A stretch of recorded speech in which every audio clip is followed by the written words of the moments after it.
Welcome to Ole Walls house. It's me. It's your man. It's your main man. It's Ole Walls, and I'm back with you. I believe this is episode 195 coming your way here today. A lot to talk about on today's show. We got Ryder Cup, we got football, we got college football, some big games and all of those. We've got Ethan E. Sexton here to talk some baseball with us as we dive into the MLB playoffs. So a lot happening here on the show this week. So we'll get in that in just a second. But first, if you guys could, please rate, review, comment, subscribe, and share. Do not forget about the merch shop. You can find that down in the show notes below, the link there. You can find Ole Walls House merch and Full Range Pod merch. And don't forget to check out my guy MJ over on the Full Range Podcast. You can find that on Spotify and the Ole Walls House YouTube channel. So, without any further ado, let's get into it with Ethan. Ladies and gentlemen, Ethan E. Sexton is back. This is a big week in the podcast world for you, isn't it? Aren't you going on with MJ sometime this week too? I don't know if it's this week. It might be this week. I think he said that it would be this upcoming week, but I'm not 100% sure. We haven't scheduled it out yet. But yeah, I mean, just trying to put in a little effort here for my favorite podcast network. The Ole Walls House Podcast Network. Between this and the Full Range Pod, Big fan, all over it. Listen to every episode. So now I get to be on both shows in the same week potentially. People are going to be sick of me. I don't know, man. Well, you did tell me you wanted to keep it to a nice crisp 30 today. I got some stuff to get done. You know how it is, man. I do. So let's get into it then. We've got playoffs right around the corner. We're recording Sunday, about noon Eastern, give or take. Last day of a regular season today. Still something on the line for my guards, who've made just an improbable comeback as Detroit has kind of helped out in that process quite a bit. They win today. They win the division. Their playoff setup looks the same. They're coming through the same set of teams. It's just whether or not they got home field here for the wild card. So, do you want to let's just start with my guards? I mean, absolutely. Yeah, I mean, I'll ask you a question. Right? I know you're the host. I'm supposed to be answering questions here. But do you think this was more a Guardians charge, let's say, or do you think this was more a Detroit collapse? It was so big that you had to have both. Yeah. Because, you could collapse away a 6-game lead. Right. You can't just collapse away an 11-game lead. It was 11 games on, September, 1st or something like that. Maybe 4th. It was 12.5 in July, I think. Yep.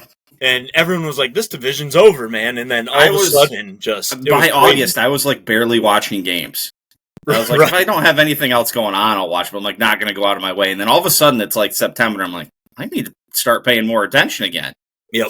You never know. Baseball, any sport really, right? But baseball, you just never know what's going to happen, man. Yeah. I mean, so obviously Cleveland had to play their part. They had to play well. They had to win games, to close that gap. But I kind of lean more it was a Detroit collapse a little bit. Oh, it's definitely... Yeah. Your point is kind of both forces coming together. Now, the interesting thing is Cleveland, man.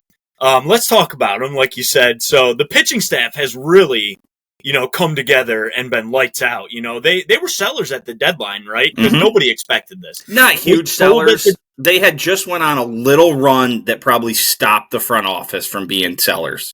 From being I would say from completely tearing it down, right? Yeah. But, you trade Shane Bieber. Now, he wasn't back yet anyway.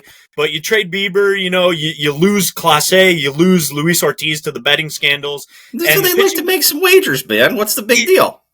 Dude, there's a betting commercial or a betting line brought up every 2 seconds. What are these guys supposed to do?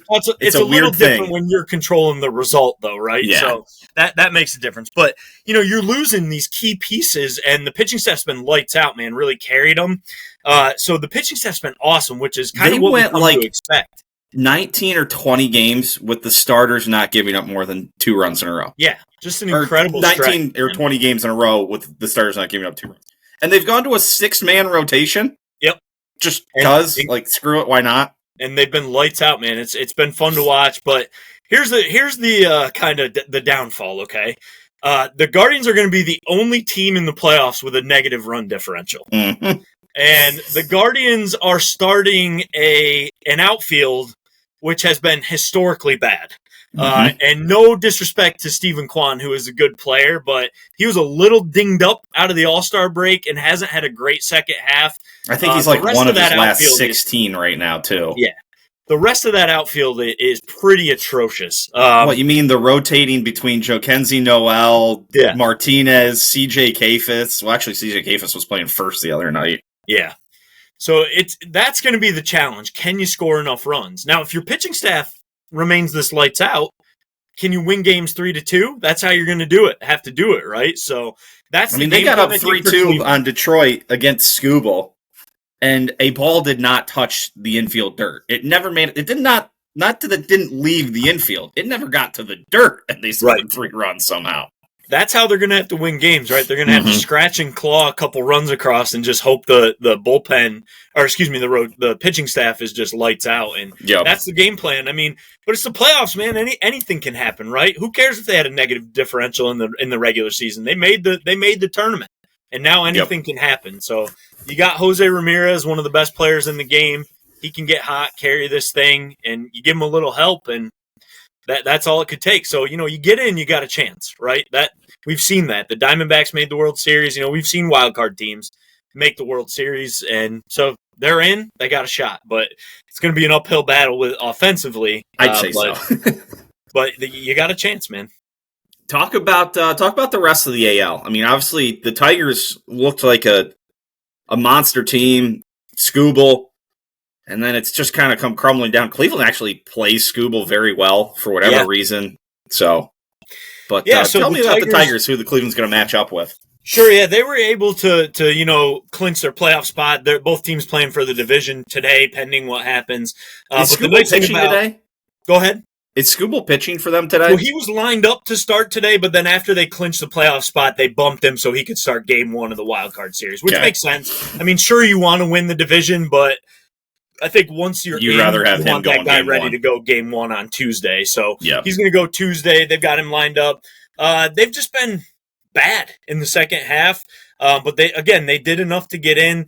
They're kind of a weird team too, where they have some really good players, but they don't, Skubal's an ace, one of the best pitchers in baseball, of course, but their offense, you don't really think about any of those guys as superstars in the game where they're going to stand out amongst, the top 10, 15, 20 players. Riley Green's a really good player, productive player, but nobody thinks of him as a superstar. So they're just kind of a good, solid team, that has had a really bad second half. But now you're starting out the playoffs. You got Skubal on the mound in game 1. You're going to have a shot to win game 1, and then you only need to win one more game, right, for that first round. So I think that's the big thing with them. Their bullpen has been a little bit rough of late. I think ERA for the bullpen's 23rd in baseball, so not a great bullpen. The thing about them is they had that huge lead, at the All-Star break. They had that huge lead in July. And they just didn't do a lot at the deadline to add. They added a couple peripheral pieces, but they didn't go out and add impact, add real big impact. And that kind of hurt them a little bit here in the second half as that division lead dwindled. I just think they didn't really do enough at the deadline to add to a team that was in a really good position. Yep. It feels like just when I watch Cleveland play Detroit, it's there's people that are going to hit home runs or going to drive in runs or hit, find the gap. But it's when you watch Cleveland play the Yankees in the playoffs last year, you're just oh, shit, Aaron Judge. Oh, shit, right. Giancarlo. There's not any sort of stretch through their lineup where you're we have to just pray we get through this lineup, so we can get to the 5, 6, 7, 8 hitters. It's just okay, just get them to. Right. That's exactly what it is. Spencer Torkelson, 30-plus home runs, Riley Green, good player. But they don't have that guy, like you said, like a Jose even, right? They don't have that guy that comes up to the plate and you're crap, man. We can't let this guy destroy us. So they're a good, solid team that's had a terrible second half. But again, they're in the tournament, man. Anything can happen. Yep. The other wild card matchup we're going to get Yankees, Red Sox. Are those guys locked in to the 4-5? So I think it depends on what happens today because Toronto and the Yankees are both in contention for the division, and whoever wins the division gets the second bye into the division series. So that's up for grabs here. Yep, so that's up for grabs today still too. So all the teams are set in the American League. We're just not 100% sure on the order just yet. Well, just talk about Red Sox, Yankees, and, kind of that there, and, peel that into the division discussion with the Blue Jays there too. Yeah, absolutely. I mean, three really good teams. The Red Sox, a little bit younger. They're missing their best hitter, I think, which is kind of crazy to say. Roman Anthony, he came up and was immediately their best hitter. Of course, they traded away Rafi Devers, which was a somewhat surprising move. There was a lot of drama, early in the season with him not wanting to play. Didn't want to move off third base for Alex Bregman. Didn't want to be the DH, and then wouldn't play first base for him. So they're like, we're not dealing with your crap anymore, man. They sent him packing to San Francisco, which, it sounded kind of like he was a clubhouse cancer type, but at the same time, that's one of the best hitters in the game, their best hitter, really at the time. So you trade a fundamental piece of your lineup away, and somehow you get better. They've got young players, that are pretty legit. Like I said, but Roman Anthony came up. He was performing the best of any of their hitters, but had an oblique strain. Not sure he's going to be back for this first round of the playoffs, so that's going to hurt him. In a short series, though, they're set up pretty good pitching-wise. I mean, they've got their guy like Detroit has Terry Skubal. Boston has Garrett Crochet, who's an out-and-out ace. Of course, they traded for him ahead of the season this year from the White Sox. He's been nothing short of elite, going to be in that Cy Young conversation. So they're set up well, going into game one with him on the mound. Yankees kind of in a similar boat. The Yankees got that lineup, man. Judge in the middle, like you said. They got guys that have played really well this season. Jazz Chisholm. Giancarlo Stanton is a threat to go deep anytime he gets in the box. Trent Grisham out of nowhere with a 30-plus home run season. So they've got a tough team. Really good lineup, like they do every year. They're missing out, on Garrett Cole, who's been out for the season. But they've had guys step up. Carlos Rodon has been really good for them this year. Max Fried, who they signed in the offseason, 19-game winner. He's been awesome. They've got this rookie, Cam Schlittler, who's come up, and he's been nasty. I think he'll probably end up going in game 3. So they're going to be a tough out, definitely. The bullpen was kind of a mess. They made a lot of acquisitions at the deadline. The major one has been David Bednar they got from the Pirates. He's kind of settled into that closer role and been great. They had traded for Devin Williams ahead of the season. He'd been an elite closer, with Milwaukee, but he struggled a little bit in New York, had some home run issues, but he's been pretty good if you dive into the numbers. But Bednar's come in, locked down that closer role, and that's added a lot of depth to that bullpen. So they're going to be a tough out too. Toronto,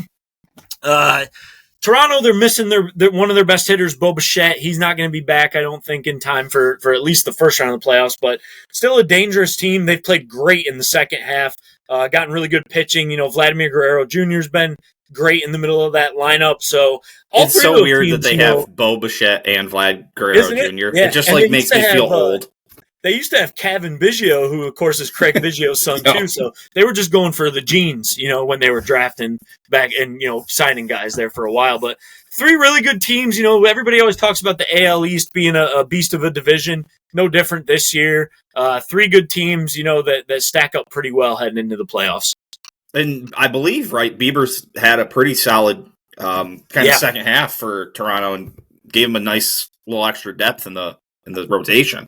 Absolutely, yeah. I don't know if he'll start game 1, but he's been really, really good for them, and he'll definitely pitch, one of those first 3 games. So a good trade for them, and it was kind of a mixed bag. You weren't sure what you were going to get because he'd been out for so long. He was pitching really well on rehab. They took a shot, went out and got him, and he's performed well for him. So it's been a good boost to their pitching staff for sure. And then we got the only other team in the AL we haven't talked about yet is the Mariners with the big dumper out there. That's right. Just launching balls out in Seattle.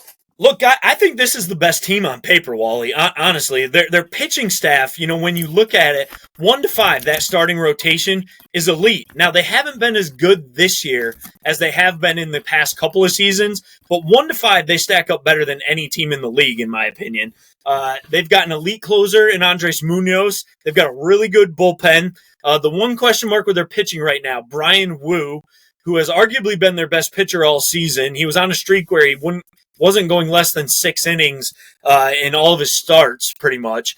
He had a pectoral injury. He hasn't pitched in about 2 weeks, so I'm not sure if he's going to be fully healthy, but they've got guys that can fill in, into that rotation, into a playoff rotation, because you're not going to need all 5 guys. I mean, it's an elite pitching staff.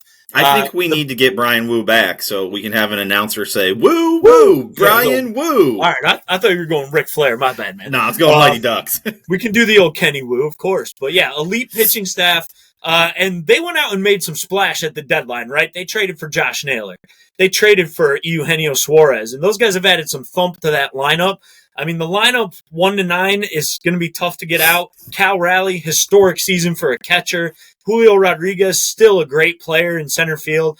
I really think Seattle, on paper, doesn't their third baseman in the American League crush balls too? Isn't he had a really good year? Who'd you say? I'm sorry, man. Their third baseman in Seattle, what is it? Suarez. That's Suarez, yep. Eugenio Suarez, traded from him and Josh Naylor at the deadline from the Diamondbacks. They've added depth and length to that lineup. Just 2 professional hitters, right? Suarez has the thump, hasn't hit for as much average since he got to Seattle, but he's going to hit almost 50. He has a chance to hit 50 home runs if things go right today in the final game. And then Naylor hasn't hit as many home runs, but he just hits a lot of doubles, extra base hits, drives in runs, steals bases. So both of those guys have been key additions to that Seattle team. I really think Seattle should be looked at as one of the favorites to win the World Series. You just never know what's going to happen. Yeah. All right, that takes us over to the National League. There we go. What are we seeing there? I mean, how set are things on that side? I think everybody's in over there as well, right? No last day. The Phillies and the Brewers, all the teams are set except for the 6th wild card. So the Phillies and the Brewers get the bye into the division series. We know for sure that we're going to get Cubs versus Padres in the wild card round. So that matchup is set. The other matchup that we're waiting on is whoever wins the 6th wild card is going to, depend on what happens. So the Mets and the Cincinnati Reds are the 2 teams that are still alive. If the Reds win today, they're in. If they lose and the Mets lose, the Reds are still in. The Reds have the tiebreaker. So whoever ends up winning that matchup is going to be the 6th, or excuse me, whatever happens today is how it's going to affect the 6th wild card spot. So, and the roommate is in attendance for that Brewers Reds game today. Yep, she's heading there now. Yep, awesome, man. Yeah, so Freddie Peralta on the mound for the Brewers because they don't play until Saturday. That's their ace, so they're not going to make it easy on the Reds. Now he'll probably only go 5 innings max, but still, they're going to have to do it, right? So we'll see what happens.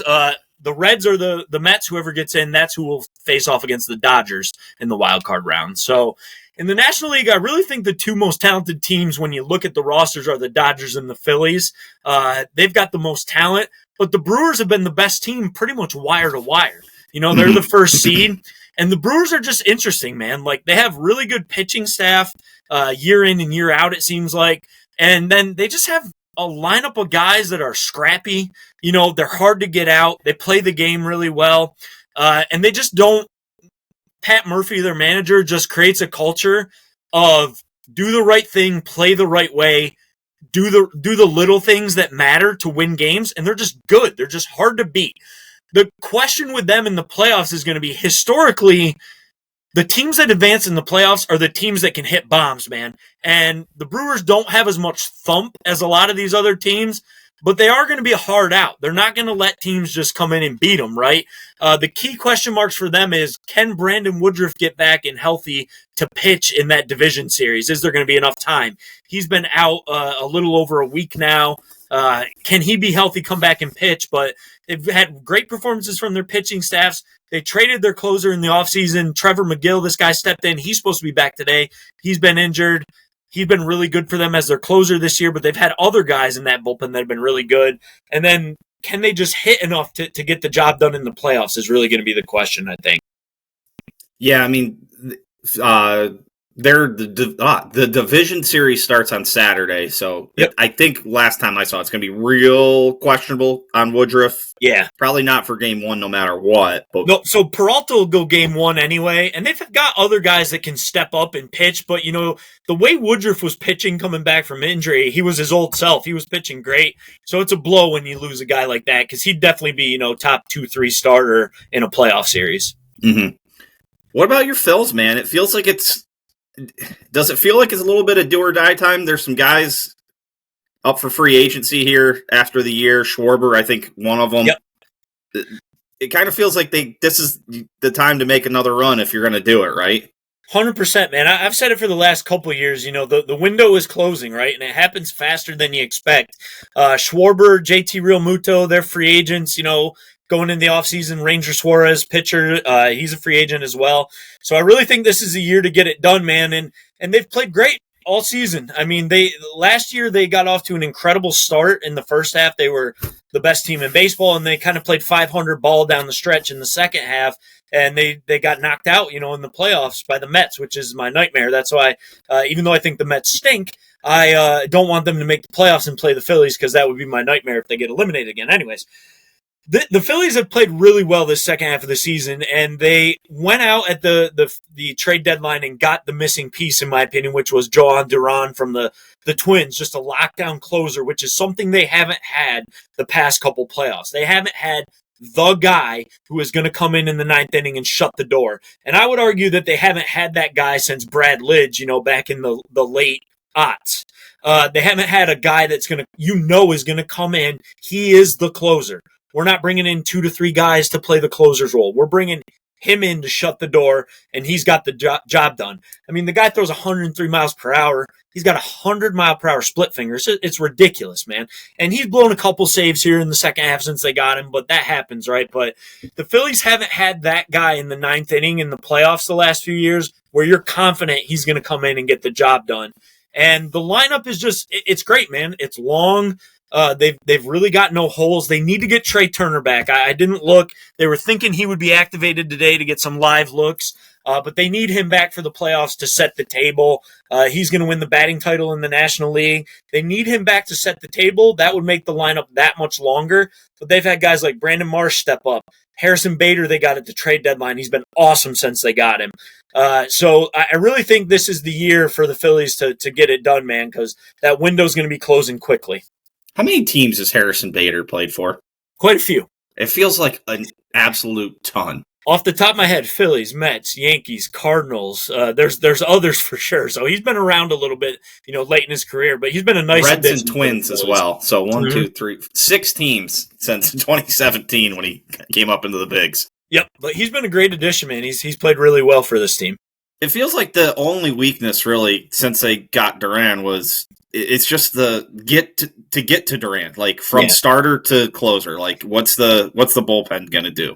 Yeah, so they lost Zach Wheeler, which hurts a lot because he was the ace. They really need Aaron Nola to step up because he can give them length to bridge the gap, to go 6 innings and get it to the bullpen. Christopher Sanchez has been a Cy Young candidate. He's not going to win the Cy Young. Paul Skeens will win the Cy Young. But Sanchez has been a Cy Young candidate. So the starting rotation's been pretty solid. They're going to need to step up, to get that ball, get late into the game so you don't have to use as much bullpen.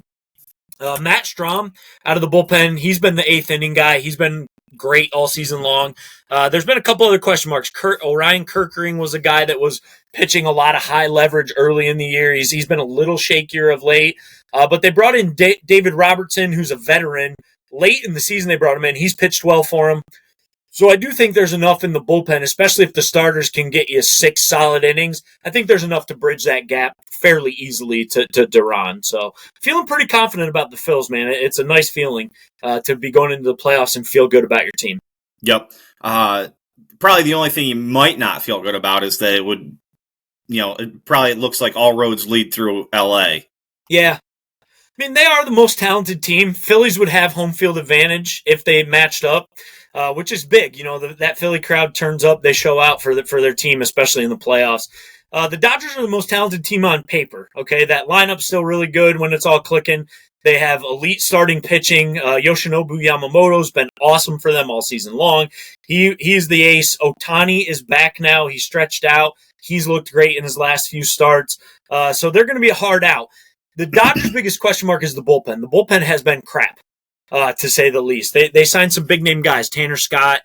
He has not been good for them this year. But the thing about the Dodgers in the playoffs is they're going to be able to move a couple starters into the bullpen, which I think is going to help them kind of settle things down there. So, yeah, I mean, the Dodgers, they are what they are, man. They've got all that star power, and if it all clicks, they're always going to be a really difficult team to knock out of the playoffs. So the bullpen's really the big question mark for them. But like I said, we might see Kershaw out of the bullpen, which I'm not sure how that'll look exactly. He hasn't done it a lot in his career, but they got a guy's Emmett Sheehan, who's been really good for them as a starter down the stretch. He might turn up in the bullpen and be, used in high leverage. So they're going to fill the gaps that way a little bit, and they've still got all that star power to really make a push in the playoffs.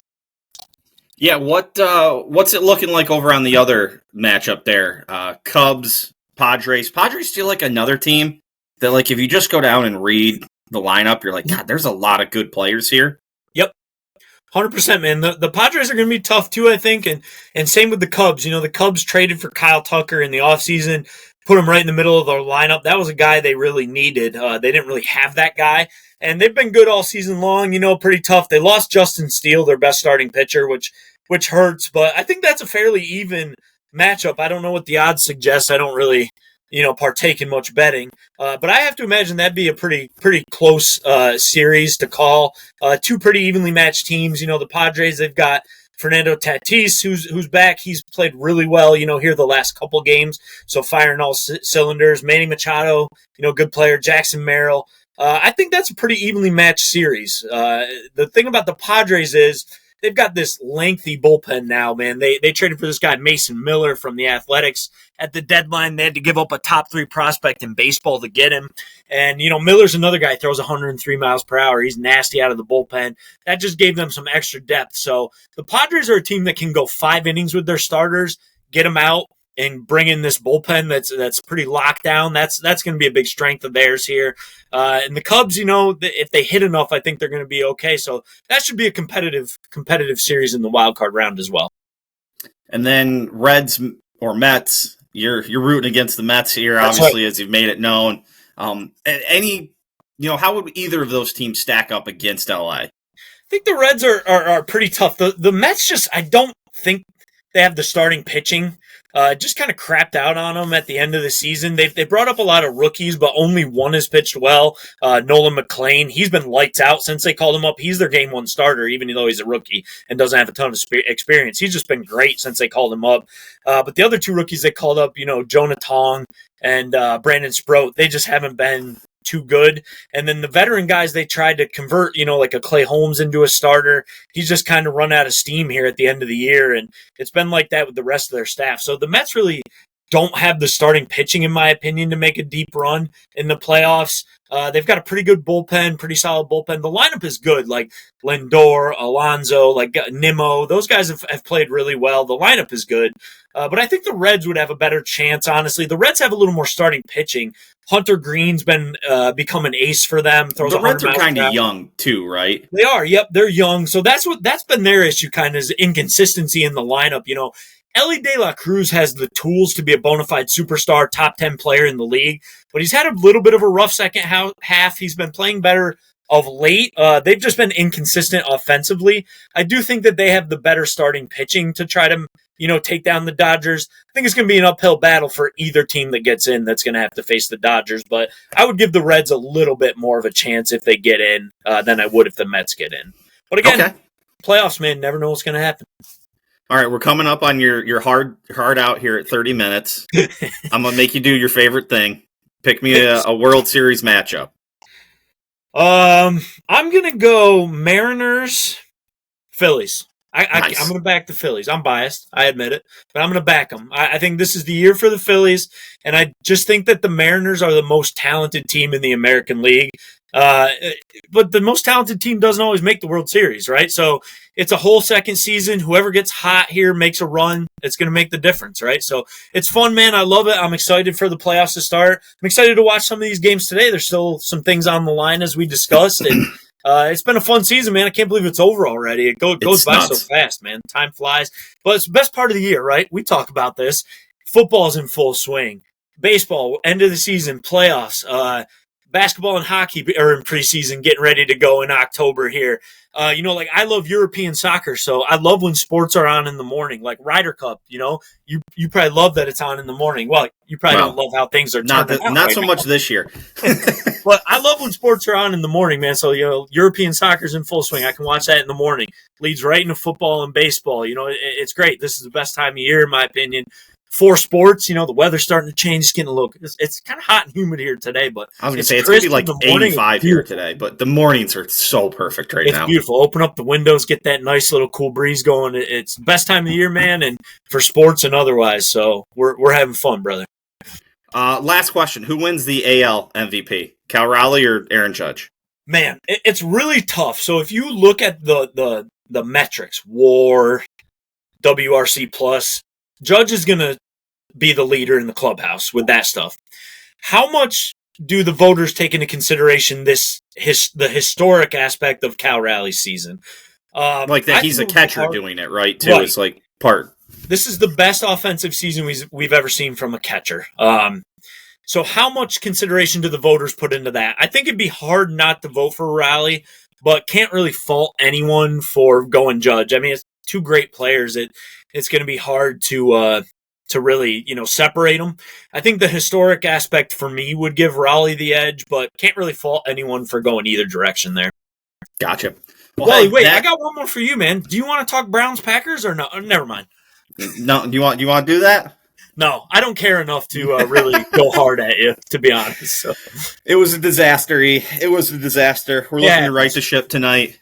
If not, this is going to be maybe the worst weekend. And Cleveland got into the playoffs, so that saves it. But if the Packers blow it tonight, this is up there for worst weekends in sports in the history of my life. So, yep, I think you'll be all right tonight, buddy. I hope so. Well, all right, man. That's 30 minutes and 31 seconds currently. So I think we hit your number here for you, buddy. Well done. Awesome. Thanks for coming on. You really appreciate it. And hey, we may talk again here as we get deeper into the playoffs. So sounds good, buddy. Thanks for having me on, man. Let's talk some NFL football. Let's start with the Packers, man. I mean, oofta. 40-40 tie. 40-40 tie. Just not ideal. Not ideal. Packers got out early. It was 13-0. About to be 14-0 when an extra point gets blocked.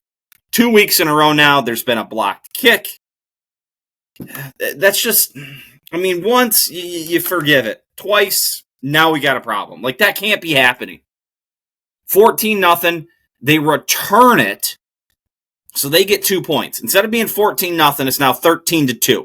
A 3-point swing. So instead of the field goal at the end of the game being to tie, that should have been to win. Game over. Instead, we go to overtime. They get a field goal, a phenomenal stop at the goal line. Micah Parsons comes from Dak rolls out left. Micah Parsons comes flying in behind him and makes the game-winning tackle. I think they officially called it a tackle for no gain, not a sack. He was scrambling out anyway, and he was going to score, and that was going to be a touchdown to put them up 7 points, going with the Packers getting the ball. They hold them to 3. And the Packers, move it down the field, and it was like they were playing to not give the ball back, but like that doesn't matter. But if they kicked the field goal, it would have. But like, just go score. Like, it was such a cautious attempt. They weren't trying to win the game, it felt like. It felt like they were trying not to lose. And by trying not to lose, that's what you get. You get a tie. Cool. Ties suck. Like, at least, I don't know, man. And then they damn near on the final play. I don't know what they were doing. No timeouts. They had to burn their timeout with 28 seconds left on like a screenplay that got blown up, so that they weren't even moving forward. Ball was coming backwards. Oh, it was a frustrating one. I mean, the defense had given up I think they had given up all year. It wasn't as many points as what they gave up last night. Let me pull that up here. Let me just double check. I want to make sure I'm right here on this stat here. They gave up 13, 18, 31, 40. So they gave up almost as many points last night as they've given up all year. What happened to the defense? The defense that locked down the Lions and locked down the Commanders and really only have been held accountable for one touchdown. Or not even a touchdown, like 3 points against the Browns. Like, what was that? It was so frustrating. And then there was the Jordan Love turnover at the end of the second half that led to a Dak Prescott to George Pickens touchdown. It was tough, man. It was tough. Just the defense disappeared. The special teams was a disaster. I mean, they scored the go-ahead touchdown with 1:45 left, and the special teams immediately gives up a return to like the 50. And then all of a sudden, 52 seconds or 62 seconds later, whatever it was, 62 seconds later, they're in the end zone. And now we've got to go down and drive and get in field goal position, which we did. And outside of the strip, Jordan Love played really well. 31 of 43, 337, 3 touchdowns. Josh Jacobs, it got a little better this week. The run game looked spotty at points, but they did rush for, over 100 yards. Total stats, 409 total yards, 325 through the air, $164 on the ground, 10 of 14 on third down. Like, we're really getting it there. 101 on fourth down. Just the one fumble. I mean, there it is. It's a fumble. It's a blocked extra point, and it's allowing returns out to the 50. I told you I had cautious optimism. The cautious optimism has been replaced by a lot of pessimism real quick. I mean, those are 2 games that should have been won. And they're probably 2 blocked kicks away from being won. Can't fault the offense this time. Now it's on the defense. Finding different things each week that's a problem is not good. But the thing that is a constant problem is the special teams. That is a constant problem. And the offense did have a couple false start issues again. They got down to the 1 twice and false started twice. Ended up coming away with 6 each time, but, things like that. Little things become big things. Big things are problems. So, you can write off, false starts happen. But, false starts can't continue to happen. Little things become big things become problems. Green Bay's got a little bit of a problem right now. And, they've got a couple of easy weeks here coming up. They got the Bengals coming to town. Go back home, figure it out. Actually, that's not even this week. They're off. They're off this week. And then Bengals and, a week after that. So, but, Bengals, then Cardinals, then Steelers on Sunday night. So, not playing a noon game again until November. So that's kind of interesting. And then they have a flurry of noon games coming home. But that one stings, man. There's no other way to say it. That just stings. That's 2 games in a row that should have been won. The Packers should be sitting at 4-0 atop the division, and now instead the Lions are. Now we're 2-1-1. Great. Nice tie. Oh, that's frustrating, man. That's frustrating. Jordan Love did play pretty good. Like I said, outside of that one moment Got a little loose with the ball. The line's still a mess. The line needs to get healthy. Hopefully the bye week helps the line get healthy, but the line's been a mess. Special teams has been a disaster. The run game hasn't been great, but again, maybe that comes back if you can get the line healthy. This sounds crazy. Matt LaFleur, I don't know if we're there yet, but we're getting to a point with LaFleur where he comes out of the first quarter and the third quarter when the plays are probably scripted, and it's phenomenal. And then he gets real cautious all of a sudden, and the play calling gets weird. And I don't know if he gets in his own head, if he's just being too cautious or what it is, but it's becoming an issue, it feels like. There should be games that should be put away, and it's run, deep pass, 3 and out.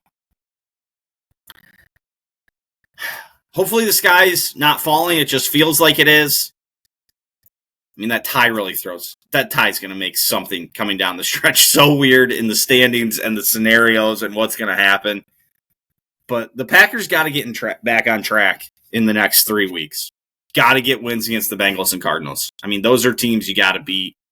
Steelers could be a weird game. It's Sunday Night Football. It's Rodgers versus the Packers. Rodgers looking to beat the Packers to have beaten every team in the NFL. But I don't know, man. That was a little disheartening. So that's what I got for the Packers. Okay, let's spin around the rest of the NFL here real quick. Seahawks hold on, beat the Cardinals Thursday. Steelers beat the Vikings. I stepped away Sunday morning from that game to record the pod with Ethan, and it was 21-6. And then all of a sudden I came back and it was 24-21. I was like, what the hell happened? But apparently Carson Wentz got hot coming down the stretch, and they scored a couple touchdowns and made it a game. But the Steelers, 3-1 with old Aaron Rodgers. Falcons hold off the Commanders. Jackson Dart looks a little frisky in game 1. Not a ton through the year, but Jackson White and Cam Scatabo, two couple of rookies, leading the way for the Giants as they knock off the previously unbeaten LA Chargers. The old early game for the West Coast team coming east. Hits another one. But yeah, Jackson Dart, a little 15-yard run for a touchdown. I believe he threw for a touchdown in the game as well. Yeah. Jackson Dart's frisky. They gets the Giants on the board. Chargers got to bounce back off that. Panthers stink. Titans stink. They both get killed. I saw something that said the Eagles didn't complete a pass in the second half. Is that can't be true? I mean, the Bucs tried to run him down. Emeka Ibuka had himself a nice game. A couple big plays. What did he end up finishing with? Was it just the 4 catches, 101 and a touchdown? Irving 5 catches, 1 and a touchdown. But the Eagles remain unbeaten. Not throwing a pass, not completing a pass in the second half is wild. Lions beat up the Browns. Bills, the Saints really mucked that game up and just hung around. Got it to within 5, got it to within 2, but then the Bills pull away at the end. Josh Allen remains incredible. Colts finally lose. The Rams get them. The Bears get on the board. The Chiefs bounce back, put up almost 40. Pat Mahomes, 25 of 37 for 270 and 4 tutties. And the Ravens are 1-3. And the AFC North, a division many of us said could be really good, all of a sudden is Steelers at the top at 3-1. With the Ravens at 1-3, the Bengals with no Joe Burrow, 2-1 right now. They got a game here tonight on Monday night against the Broncos. We got a double header. So, man, if the Bengals could just hold on until they could maybe get Joe Burrow back, but tough ask for them heading out to the Broncos. We got Jets Dolphins tonight as well. Just kind of spinning forward to next week. Decent matchup on Thursday. Rams, 49ers. Colts get the Raiders. Can they bounce back, get back in the winning column? A game that I think most of us had probably penciled in as what was going to be a pretty fun game. Ravens-Texans is now a game of 1-3 teams. So that's weird. Bucks-Seahawks, kind of another game that was very interesting there as well. We got Lions-Bengals, again, a game we were probably all really looking forward to. Little bit hampered there. The buys now start next week. So like I said, Packers off. And then Patriots and Bills and Sunday Night Football and Chiefs-Jags. Chiefs-Jags, the Jaguars, who are, also 3-1. So we'll see. We'll see. Big game there. 3-1 Jags hosting the Chiefs. So fun stuff. Fun stuff coming up. Let's just talk college football while I'm here. We'll kind of spin around quick, and then we'll get to Penn State. Virginia takes down Florida State on Friday night. That was a wild game. I'd actually kind of forgot about that until I just pulled this up. But that was kind of a fun game I was peeking in and out on. USC goes down to Illinois. Couple of big wins for Illinois in back-to-back weeks. Wait, no, sorry. Illinois just got hammered by Indiana. Sorry. And then Indiana goes to Iowa, wins in a tough place to win games. Ole Miss, big win against LSU. Ohio State heads out to Washington. They keep it rolling. Texas A&M beats Auburn. I believe Auburn is now out of the top 25. Alabama goes into Georgia. The demise of Alabama may have been a little early on the trigger. And Penn State gets beaten double overtime against Oregon. Drew Aller, 14 of 25 for 137, 2 touchdowns, and an interception. The interception to end the game on a pretty putrid-looking throw. Third in the triple coverage. Didn't really look any other direction. Just kind of stared him down. Yeah. Not good. I mean, what do we expect? Do we expect Penn State to win big games? I really can't even really just put it all on Franklin on this one. Like, that throw is just a throw you can't make. But, I mean, Penn State total yards 276. Oregon 424. Oregon didn't turn the ball over. They only had 4 penalties. They only punted twice. Penn State doesn't win big games. It would almost make me feel better if it was like Franklin really kicked this one away, but I don't know. I think probably the biggest thing that I could say about Penn State here is that when they drove down, they fell down 17-3, but came back and tied it up. Probably the thing I would say is go for 2. Like, that's like the big thing I could argue about. Like, you have all this momentum. You're down 7-3. You're getting your ass kicked. You come back. You tie it up. Just go try and win the game. I know you're at home and all that. I don't know. Just go try and win the game. That's what I would say. That's my big complaint. I mean, and then Drew Aller just can't throw that interception to lose the game.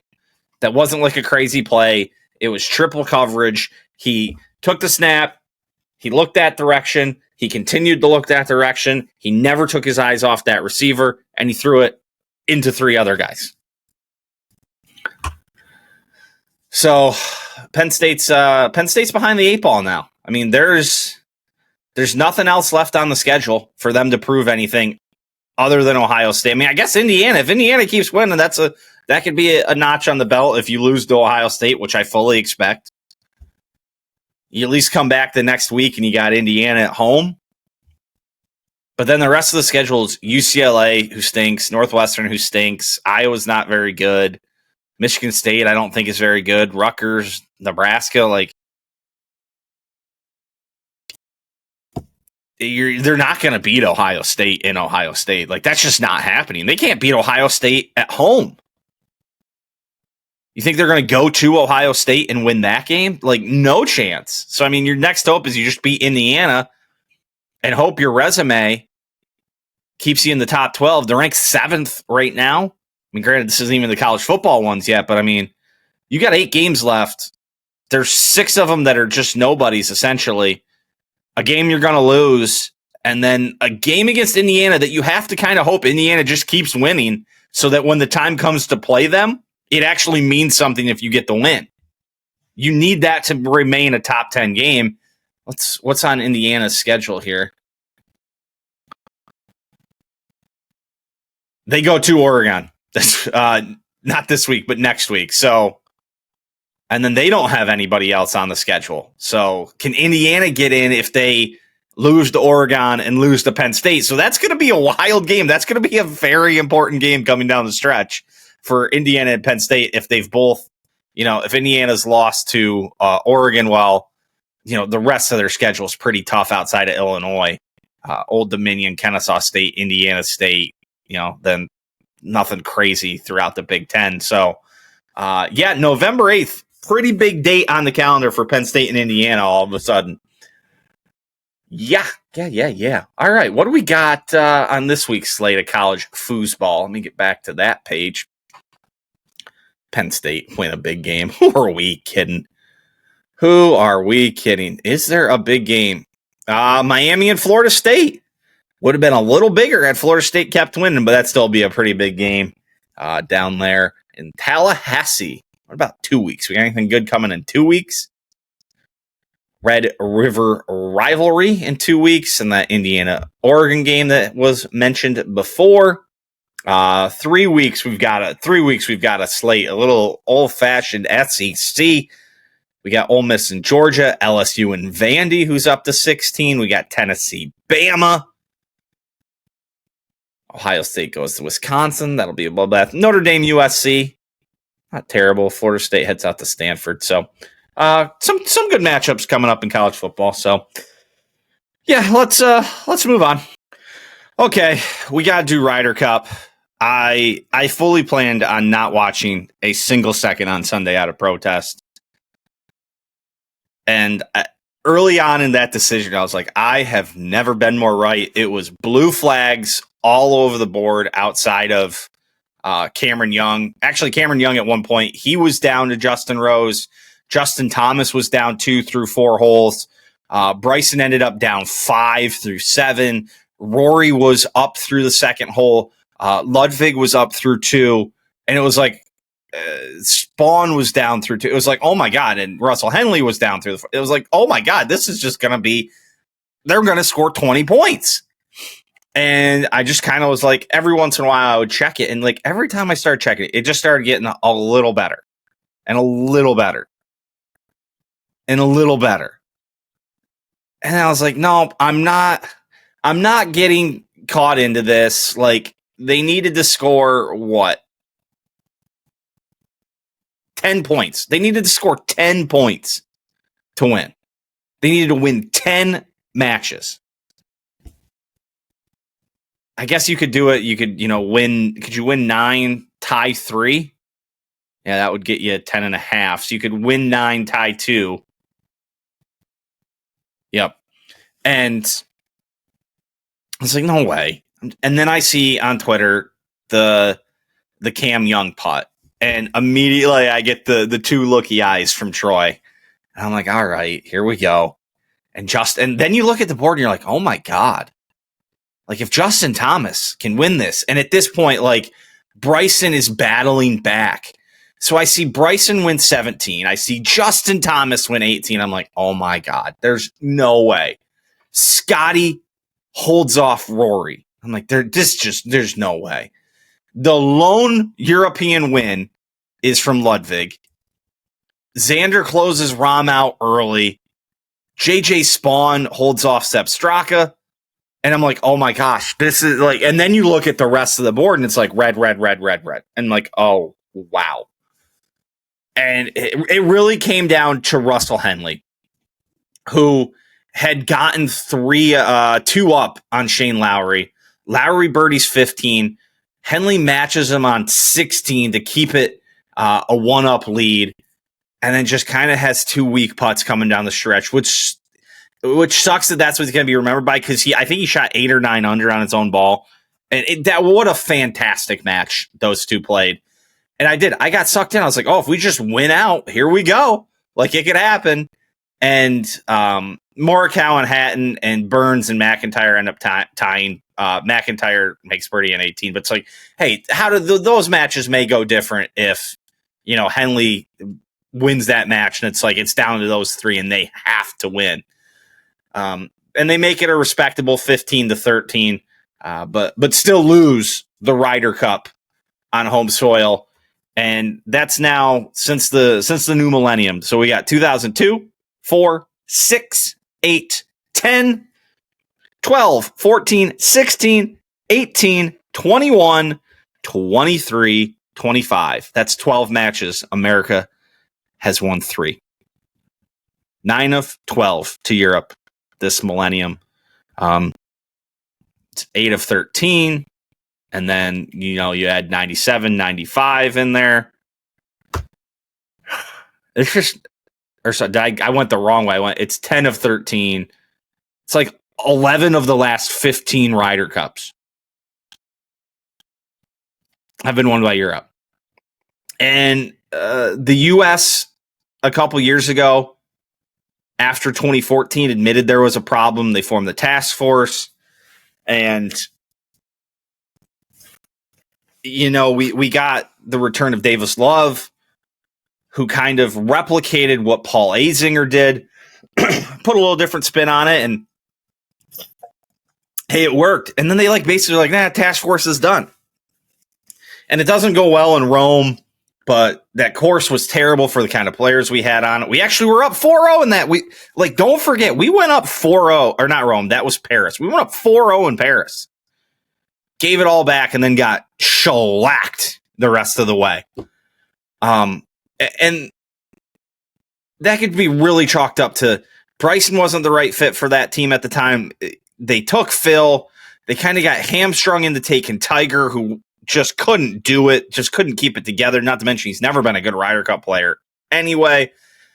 And come back 2021, pound the shit out of them, get a little unlucky that Europe has to turn over a lot of the old guard, the Lee Westwood, the Graham McDowell, the Sergio, the Poulter, the Stenson for 2023. And, Stenson was actually supposed to be the captain.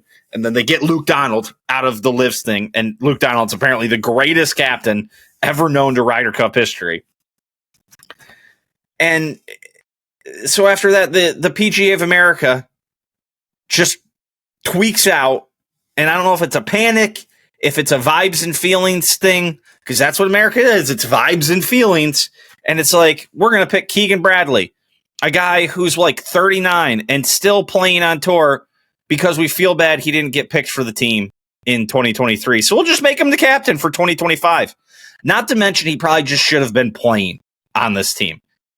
And you have to know the dude, after not getting on the team in 2023, his history with Bethpage, he immediately circled that and was like, I'm making this Ryder Cup team.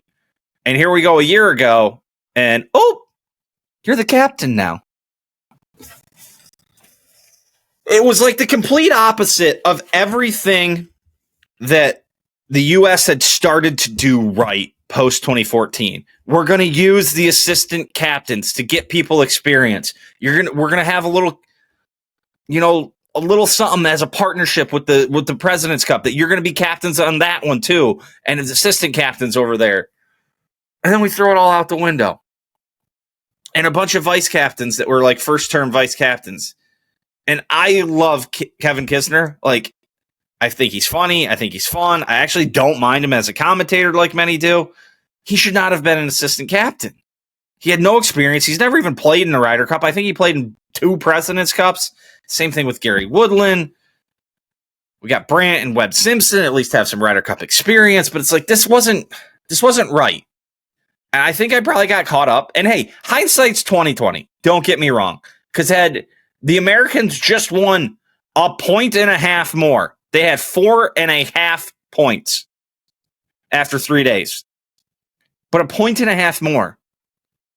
and they could have won this. But like, hey, when you have the greatest singles session maybe in the history of the Ryder Cup, I think definitely since Europe was added, 8.5 points is the most points any team has ever gotten in the single session. And you only lose one match. 11 matches were played. We'll get there in just 1 second. 11 matches were played, and the Americans only lost one of them. They won 1, 2, 3, 4, 5, 6 matches, tied 4, lost 1. You can't do that. And so, like, if you have that's your setup, that is a loss, then there was so much wrong. We'll just quickly get to the Victor Hovland pulls out after Saturday. So they have the envelope rule where each captain puts a name in the envelope before the event starts. If someone can't play, the envelope thing happens, and that match is determined to have. This benefited the U.S. back in 1991, I believe. So, like, this is a thing that's been there forever. It's dumb. It's dumb. If you got a guy who can't go, to just, hey, we're not going, we're going to have it. I don't like that at all. I don't like the 14 to tie is actually a win for the other team. I don't like that. But whatever. Just win 14 and a half. You still have to deal with it. So I'm actually kind of a little happy that it didn't end in a 14-14 tie with that thing out there, because that would have been so annoying. But all of this rambling gets me to this. There's a problem with the U.S. team in the Ryder Cup. The Europeans have it figured out. And there's this story floating around about that Luke Downs like, hey, we went through a lot of things this week. Like, we found that in their hotel rooms, there was cracks on their door. The light was getting in, so we blocked them. We didn't like the smell of the shampoo, so we got a better smelling shampoo. We didn't like the sheets and covers on the bed, so we brought our own and replaced it. And it's like, hey, is that the reason that the European team played some of the best golf I've ever seen in my life, especially with the putters on Friday and Saturday? No, absolutely not. But it talks to the organization of the European Ryder Cup team, that they are so locked in that they can go after details like that. They're not worried about the big things because they've got a plan, a process, a history, a lineage that they just keep following. And so that they are able to worry about the dumb little shit. Hey, the shampoo doesn't smell right. Wait, hang on. We've got bigger problems. We can't figure out this. No. Oh, the shampoo doesn't smell right. We'll fix that. That's not a problem because we've sorted out all the big shit. I said earlier in the pod, little things become big things. Handle the little things. They don't become big things, and there are no big things to become problems. And then when you take the little things that are good things, little good things become big good things.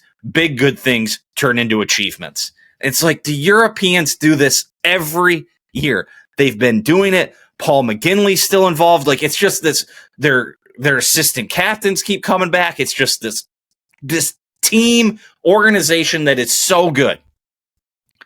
And the U.S. doesn't have any of that. It's every couple of years we just throw our hands up and say, fuck it, let's try this. And we try it on vibes and we try it on feelings.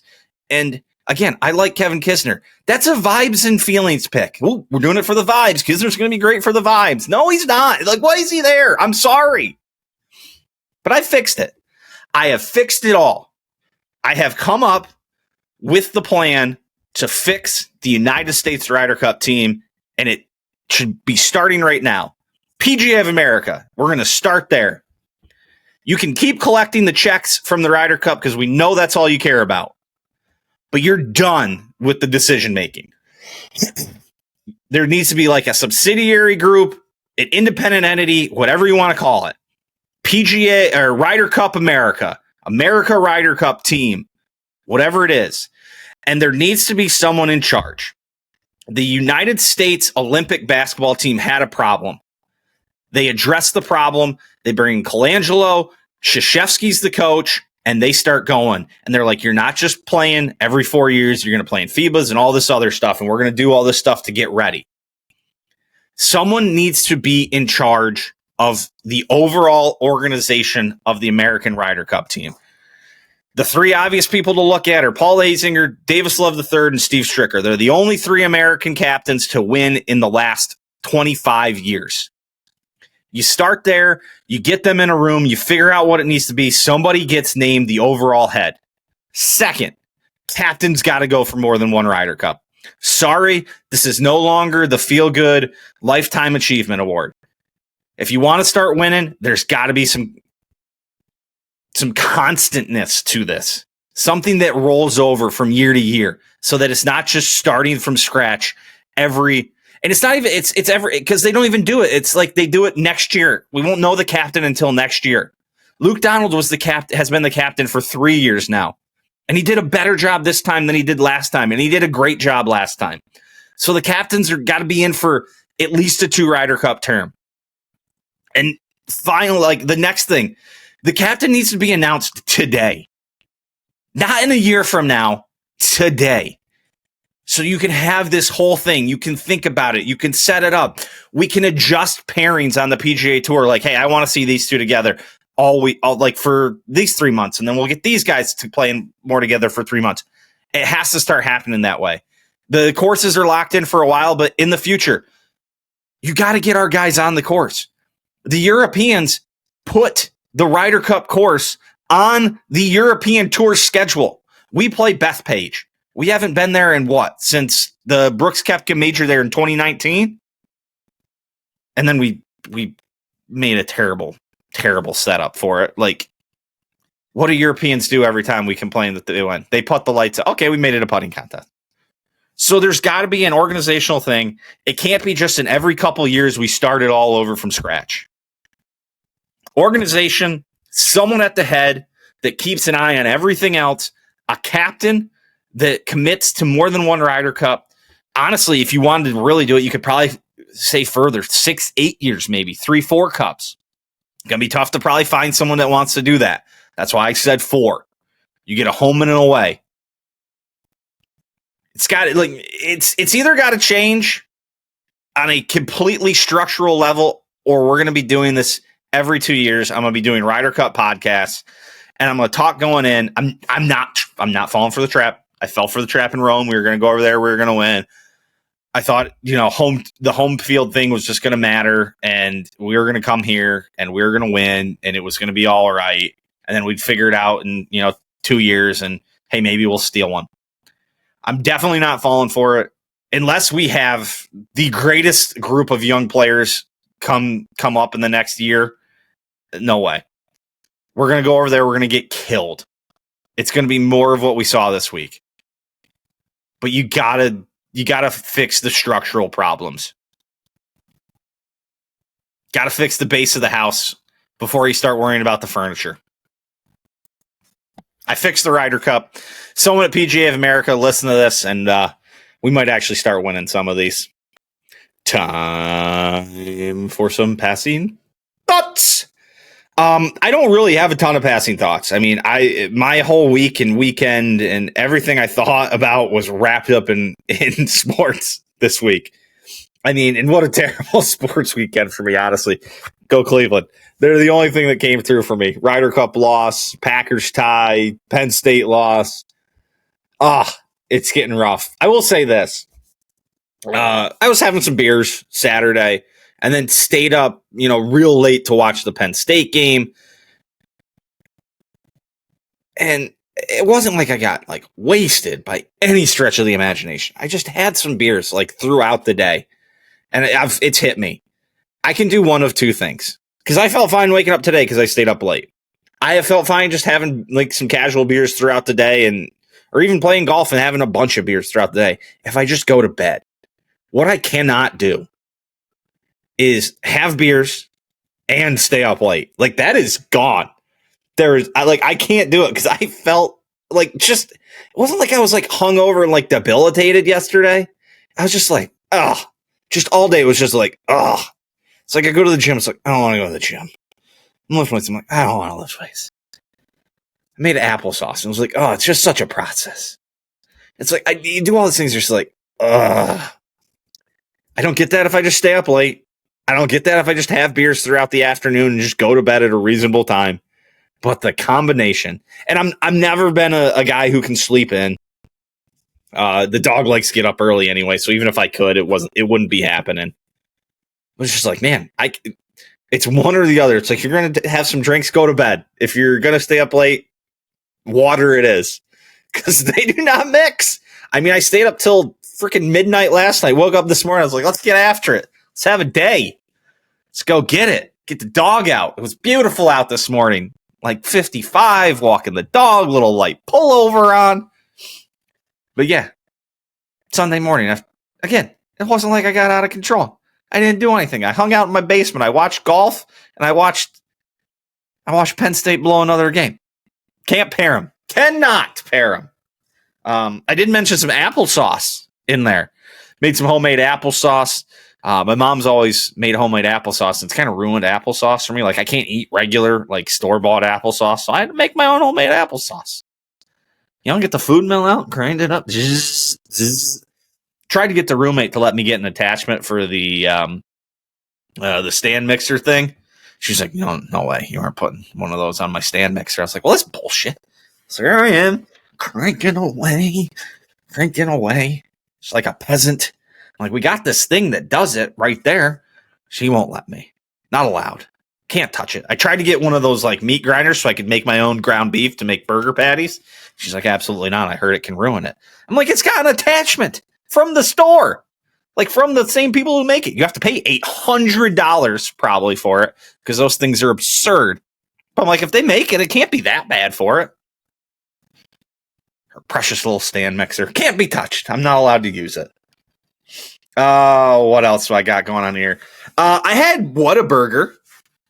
It was all right. It wasn't great. Like, I'm not going out of my way for it. It was like along an exit on the highway when I was coming back last week. Put in some miles down to a couple of appointments for work, and was on my way back. I didn't want to like stop for long at a restaurant to like eat food, but like I did want to get out of the car and like sit down for a minute. I'm like, what? I'm like, oh, Whataburger, that's supposed to be good. I got there. What was I forget what the name of the thing is here. Whataburger menu. We got to find it. Like the sweet and savory burger, maybe? Let's see here. Whataburger menu. Burgers. They give you a massive cup for a soda.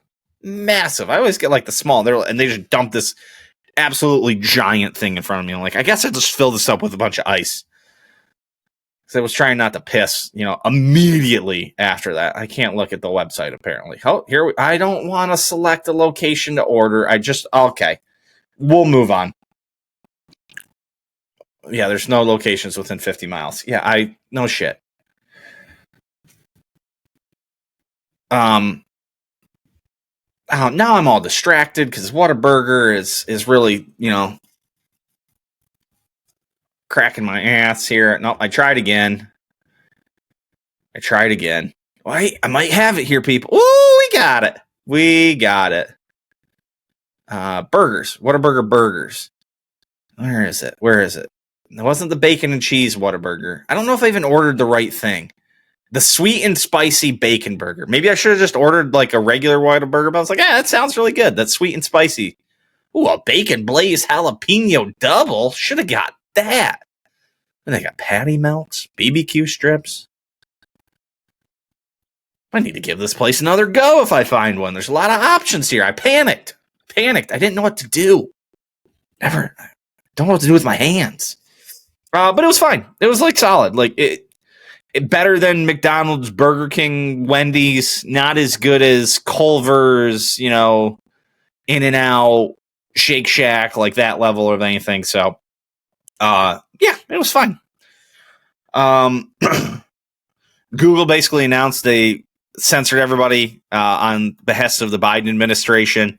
I noticed all the free speech people who were complaining about Jimmy Kimmel didn't have a whole lot to say about that. Not surprised. Here's what I'll add on, because I really don't have a lot of passing thoughts. Like I said, I watch sports. I got so amped for this weekend. I was like, USA is going to win the Ryder Cup. Penn State's going to win a big game. Packers are going to cap my weekend off by kicking the shit out of the Cowboys. Loss, tie. Thankfully, we had Cleveland. But Mike Florio is a dumbass. Maybe one of the dumbest people I've ever seen get to a platform of his size. He was on the Dan Patrick Show last week. I think it was like when this comes out on Tuesday, it'll be about a week before. Saying that the end of the Eagles game where they blocked the kick and the guy ran it back for the touchdown was that guy ran it back for the touchdown strictly because the NFL has basically embraced sports betting. And I get the argument against all these pro sports leagues being like, hey, DraftKings this, FanDuel that, they're our partners, they're on our t-shirts, they sponsor stadiums, we've got betting, stuff in stadiums, it's on the courts, it's everywhere, we're all in bed with them, but don't you dare bet.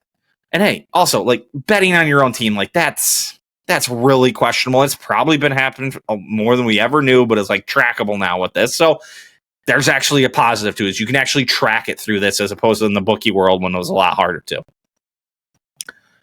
But he blamed that guy ran the kickback strictly on the fact that this is what it is. That's what happens. This guy runs a kickback. It's like, or Mike, and this is like the most obvious thing when people like this, I don't know Mike Florio, I'm just going to guess he didn't play sports. Like, he didn't actually get to play. Because anyone who's ever played a sport at whatever level, junior high, JV, high school varsity, D3 college, D2 college, they know there are just moments when you just do something because it's like it's just like, boom, there's no thinking. The guy blocked the kick. He saw the ball. He picked the ball up. He looked up. He saw an open field in front of him. He thought, run. Touchdown. I just scored a touchdown. That guy probably thought, I'm never going to score a touchdown in the NFL, and here's my shot. Or he just thought, we try to get the ball in that end zone. That's what we do. We try to get the ball into that end zone, and that's where I'm taking it. Should he have slid and just let the clock die so they could just kill the clock? Absolutely. Do I think he picked the ball up, thought to himself, oh, yeah, remember, we are favored by 4.5. We're only up 3. I might as well take this back for a touchdown. No. Do I think he walked out there and looked at the clock and went, ooh, if I block this, my goal is to return it to the other end? No. I think in the heat of the moment, Buddy picked it up and started running. Because that's what you would do in almost any other circumstance. But Mike Florio is just a jackass. He always has been, and he always will be. And it's mind-boggling to me that people keep putting him on TV and keep referencing him. He's got a clear agenda in almost everything he does. And he's just an asshat. So, let's end it with that. Closing time, everybody. I just want to say thank you once again. Thank you to everybody for watching, for listening. Appreciate all you guys. Hopefully, I'm thanking the PGA of America for taking my advice here in a couple weeks, and they'll be doing what I told them. Thank you to producer Kevy for helping us started on video. Don't forget to go check out my guy MJ over at the Full Range Podcast. You can find him on Spotify and on the Ole Walls House YouTube channel. I will be back next week. MLB playoffs. Thank you to Ethan Sexton. MLB playoffs next week. More football, more college football. All sorts of shenanigans for me to get into. So, till then, peace.